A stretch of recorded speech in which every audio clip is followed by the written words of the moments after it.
So yesterday you circulated a petition calling for stronger gun laws immediately. But this is also a city that's still reeling from a Supreme Court case that struck down the city's gun restrictions. Where do you see the room, the political room, if you will, to enact stronger gun laws that would pass muster before the court? Well, we also had a group here at the same time, serendipitously, the Mothers Demand Action.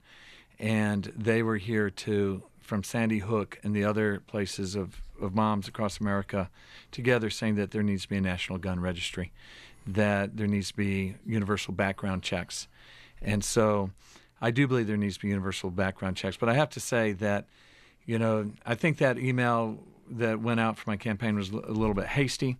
But I will say that the amount of anger and frustration that we all feel here in D.C., I mean, not just this shooting, but we've had 10 shootings in D.C. this week, 2 people killed. And the guns that come into the city, that not one gun is sold in the city. The guns come from Maryland and Virginia, primarily Virginia.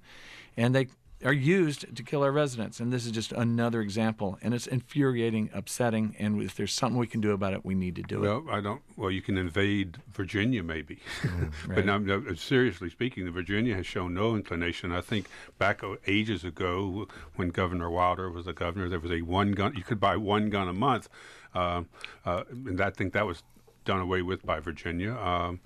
Virginia has moved to open carry laws, totally different from the political attitude of the district. The mayor of New York City, Bloomberg, has publicly and around the world criticized Virginia. But Virginia is an independent state, and it's just not going to agree with you. How do you work on that?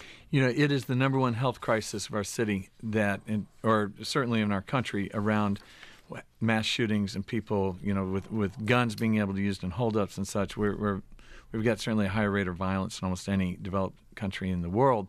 But I was really heartened in meeting with the mothers that demand action, that when you look at Mothers Against Drunk Driving, and they didn't even have social media at the time, that I think that the country will rise up. I do think that D.C. is on the right side of history. And I'm proud of our citizens that do not tolerate and will not support even having guns sold in the city. And so I think we're on the right side of history, and something needs to be done.